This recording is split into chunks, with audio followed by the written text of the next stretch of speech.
Tri state ਦੀਆਂ ਸਮੂਹ ਸੰਗਤਾਂ, ਪੰਥਕ ਜਥੇਬੰਦੀਆਂ ਅਤੇ ਗੁਰਦੁਆਰਾ ਕਮੇਟੀਆਂ ਦੇ ਸਹਿਯੋਗ ਨਾਲ ਭਾਈ ਗੁਰਬਖਸ਼ ਸਿੰਘ ਖਾਲਸਾ ਦੇ ਭੁੱਖ ਹੜਤਾਲ ਦੇ ਹੱਕ ਵਿੱਚ ਪ੍ਰੋਟੈਸਟ ਮਾਰਚ ਕੀਤਾ ਜਾ ਰਿਹਾ ਹੈ। ਭਾਈ ਗੁਰਬਖਸ਼ ਸਿੰਘ ਖਾਲਸਾ ਜੋ ਕਿ ਪਿਛਲੀ 14 ਨਵੰਬਰ ਤੋਂ ਭੁੱਖ ਹੜਤਾਲ ਤੇ ਬੈਠੇ ਨੇ, ਬੰਦੀ ਸਿੰਘਾਂ ਦੀ ਰਿਹਾਈ ਦੀ ਮੰਗ ਨੂੰ ਲੈ ਕੇ ਭਾਰਤ ਸਰਕਾਰ ਕੋਲੋਂ ਉਹਨਾਂ ਦੀ ਇਹ ਮੰਗ ਹੈ ਕਿ ਬੰਦੀ ਸਿੰਘਾਂ ਨੂੰ ਰਿਹਾ ਕੀਤਾ ਜਾਵੇ। ਉਸ ਦੇ ਸਬੰਧ ਦੇ ਵਿੱਚ ਹੀ ਇੱਥੇ ਨਿਊਯਾਰਕ ਵਿਖੇ ਅੱਜ ਪ੍ਰੋਟੈਸਟ ਮਾਰਚ ਕੀਤਾ ਜਾ ਰਿਹਾ ਹੈ। ਇਹਨਾਂ ਨੇ ਪ੍ਰੋਟੈਸਟ ਆਰਗੇਨਾਈਜ਼ ਕੀਤਾ ਸੀ। ਉਹਨਾਂ ਦੇ ਨਾਲ ਉਹਨਾਂ ਚੋਂ ਇੱਕ ਹਿੰਮਤ ਸਿੰਘ ਜੀ, ਉਹਨਾਂ ਨਾਲ ਗੱਲਬਾਤ ਕਰਦੇ ਹਾਂ ਪ੍ਰੋਟੈਸਟ ਦੇ ਬਾਰੇ। ਹਿੰਮਤ ਸਿੰਘ ਜੀ, ਵਾਹਿਗੁਰੂ ਜੀ ਕਾ ਖਾਲਸਾ, ਵਾਹਿਗੁਰੂ ਜੀ ਕੀ ਫਤਿਹ। ਵਾਹਿਗੁਰੂ ਜੀ ਕਾ ਖਾਲਸਾ, ਵਾਹਿਗੁਰੂ ਜੀ ਕੀ ਫਤਿਹ। ਹਿੰਮਤ ਸਿੰਘ ਜੀ, ਸਭ ਤੋਂ ਪਹਿਲਾਂ ਤਾਂ ਇਹ ਦੱਸੋ, ਜਿਹੜਾ ਇਹ ਪ੍ਰੋਟੈਸਟ ਗੁਰਬਖਸ਼ ਸਿੰਘ ਖਾਲਸਾ ਦੇ ਹੱਕ ਵਿੱਚ, ਉਹਨਾਂ ਦੀ ਭੁੱਖ ਹੜਤਾਲ ਦੇ ਹੱਕ ਵਿੱਚ ਇੱਥੇ ਨਿਊਯਾਰਕ ਵਿਖੇ ਹੋ ਰਿਹਾ ਹੈ, ਇਹਦਾ ਮਹੱਤਵ ਤੇ ਇਹਦੇ ਬਾਰੇ ਦਰਸ਼ਕਾਂ ਨੂੰ ਦੱਸੋ ਜੀ।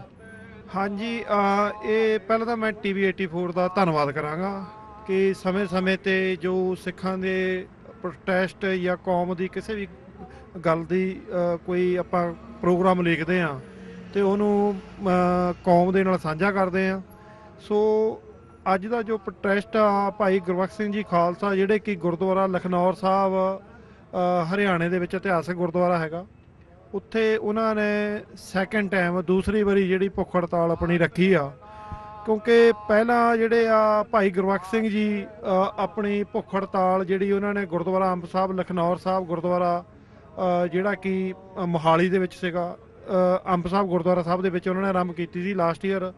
ਉਦੋਂ ਅਕਾਲ ਤਖਤ ਸਾਹਿਬ ਦੇ ਜਥੇਦਾਰ ਜਿਹੜੇ ਆਪਣੇ ਗੁਰਬਚਨ ਸਿੰਘ ਜੀ ਹਨ, ਸਿੰਘ ਸਾਹਿਬ, ਉਹਨਾਂ ਨੇ ਇੱਕ ਪ੍ਰੋਮਿਸ ਵਾਅਦਾ ਕਰਕੇ ਉਹਨਾਂ ਦੀ ਜਿਹੜੀ ਹੜਤਾਲ ਉਸ ਵੇਲੇ ਖਤਮ ਕਰਾ ਦਿੱਤੀ ਸੀ ਕਿ ਅਸੀਂ ਜਿਹੜੀ ਤੁਹਾਡੀ ਮੰਗ ਆ ਸਿੰਘਾਂ ਦੀ ਜਿਹੜੇ ਕਿ ਸਜ਼ਾਵਾਂ ਭੁਗਤ ਚੁੱਕੇ ਆ ਭਾਰਤ ਦੀਆਂ ਜੇਲ੍ਹਾਂ ਦੇ ਵਿੱਚ, ਅਲੱਗ-ਅਲੱਗ ਸਟੇਟਾਂ ਦੇ ਵਿੱਚ ਜਿਹੜੇ ਸਿੱਖ ਨੌਜਵਾਨ 1984 ਤੋਂ ਲੈ ਕੇ ਹੁਣ ਤੱਕ ਜੇਲ੍ਹਾਂ ਦੇ ਵਿੱਚ ਡੱਕੇ ਹੋਏ, ਜਿਨ੍ਹਾਂ ਦੀਆਂ ਸਜ਼ਾਵਾਂ ਪੂਰੀਆਂ ਹੋ ਚੁੱਕੀਆਂ ਆ, ਉਹਨਾਂ ਦੀ ਪੱਕੀ ਰਿਹਾਈ ਵਾਸਤੇ ਜਿਹੜੀ ਉਹਨਾਂ ਨੇ ਭੁੱਖ ਹੜਤਾਲ ਦੂਸਰੀ ਵਾਰੀ ਫੇਰ ਆਰੰਭ ਕੀਤੀ ਆ।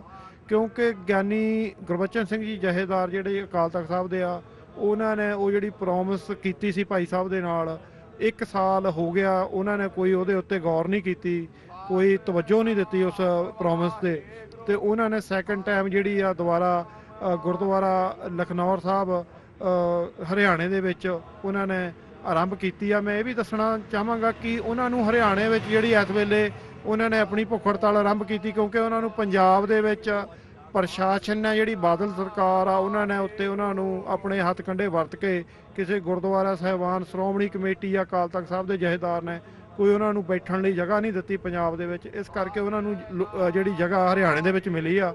ਸੋ ਮਾਵਾਂ ਦੇ ਪੁੱਤ ਜਿਹੜੇ ਸਜ਼ਾਵਾਂ ਭੁਗਤ ਚੁੱਕੇ ਆ, ਸਿੱਖ ਨੌਜਵਾਨ ਜਿਹੜੇ ਕਿ ਹਿੰਦੁਸਤਾਨ ਦੀਆਂ ਜੇਲ੍ਹਾਂ, ਅਲੱਗ-ਅਲੱਗ ਜੇਲ੍ਹਾਂ ਦੇ ਵਿੱਚ ਬੈਠੇ ਹਨ, ਉਹਨਾਂ ਦੀ ਪੱਕੀ ਰਿਹਾਈ ਵਾਸਤੇ ਭਾਈ ਸਾਹਿਬ ਨੇ ਭੁੱਖ ਹੜਤਾਲ ਕੀਤੀ ਆ।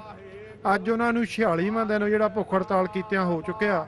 ਸੋ ਉਹਨਾਂ ਦੀ ਹਾਲਤ ਜਿਹੜੀ ਸਿਹਤ ਬੜੀ ਨਾਜ਼ੁਕ ਬਣੀ ਹੋਈ ਆ, ਕਿਸੇ ਵੀ ਵੇਲੇ ਕੋਈ ਭਾਣਾ ਵਰਤ ਸਕਦਾ ਆ। ਸੋ ਵਰਲਡ ਦੇ ਵਿੱਚ ਜਿੱਥੇ ਵੀ ਕੋਈ ਸਿੱਖ ਰਹਿੰਦਾ ਆ, ਉਹ ਆਪਣੀ ਇਸ ਮੁਹਿੰਮ ਦੇ ਨਾਲ ਜਿਹੜੀ ਭਾਈ ਗੁਰਬਖਸ਼ ਸਿੰਘ ਜੀ ਖਾਲਸਾ ਨੇ ਆਰੰਭੀ ਆ, ਉਹਦੇ ਨਾਲ ਬੱਚਾ ਅੱਜ ਇੱਥੇ ਨਿਊਯਾਰਕ ਦੀ ਜਿਹੜੇ ਭਾਰਤੀ ਐਮਬੈਸੀ ਦੇ ਅੱਗੇ ਖਲੋ ਕੇ, ਕਿਉਂਕਿ ਅੱਜ ਦੇਖੋ ਕੜਾਕੇ ਦੀ ਠੰਡ ਦੇ ਵਿੱਚ ਵੀ ਬੱਚੇ ਵੀ ਜਿਹੜੇ ਆ ਬੜੇ ਮਤਲਬ ਚਲੋ ਵਸਤਰ ਪਾ ਕੇ ਆਏ ਆ, ਸਾਰੇ ਬੱਚਾ ਭੈਣਾਂ ਸਾਰੇ ਹੀ ਬੜੇ ਹੁਮ-ਹਮਾ ਕੇ ਪਹੁੰਚੇ ਆ। ਸੋ ਸਾਡੀ ਜਿਹੜੀ ਮੰਗ ਅਸੀਂ ਐਮਬੈਸੀ ਅੱਗੇ ਅੱਜ ਖੜਨ ਦਾ ਮਕਸਦ ਸਾਡਾ ਇਹ ਆ, ਕਿਉਂਕਿ ਹਿੰਦੁਸਤਾਨ ਦੀ ਜਿਹੜੀ ਸਰਕਾਰ ਆ ਉਹਦੇ ਅਧਿਕਾਰ ਖੇਤਰ ਦੇ ਵਿੱਚ ਆਉਂਦਾ ਵੀ ਜਿਹੜੇ ਸਿੱਖ ਨੌਜਵਾਨ ਉੱਥੇ ਦੇ ਕਾਨੂੰਨ ਦੇ ਵਿੱਚ ਰਹਿ ਕੇ ਵੀ ਸਜ਼ਾਵਾਂ ਭੁਗਤ ਚੁੱਕੇ ਆ, ਸਜ਼ਾਵਾਂ ਪੂਰੀਆਂ ਹੋ ਚੁੱਕੀਆਂ, ਉਹਨਾਂ ਨੂੰ ਰਿਹਾ ਕਰਨਾ ਚਾਹੀਦਾ। ਉਹ ਅਸੀਂ ਐਮਬੈਸੀ ਦੇ ਅੱਗੇ ਅੱਜ ਅਸੀਂ ਇੱਕ ਬੜਾ ਨਾਮ ਬਾਣੀ ਦਾ ਸਿਮਰਨ ਕਰਕੇ, ਬਾਣੀ ਪੜ੍ਹਦਿਆਂ ਹੋਇਆਂ, ਵਾਹਿਗੁਰੂ ਦਾ ਜਾਪ ਕਰਦਿਆਂ ਹੋਇਆਂ ਇੱਕ ਅਸੀਂ ਰੋਸ ਪ੍ਰਗਟ ਕਰ ਰਹੇ ਹਾਂ ਕਿ ਜਿਹੜੇ ਸਾਡੇ ਸਿੱਖ ਨੌਜਵਾਨ ਆ ਉਹ ਜਲਦੀ ਤੋਂ ਜਲਦੀ ਰਿਹਾ ਹੋ ਕੇ ਆਪਣੇ ਘਰਾਂ ਦੇ ਵਿੱਚ ਆਉਣ।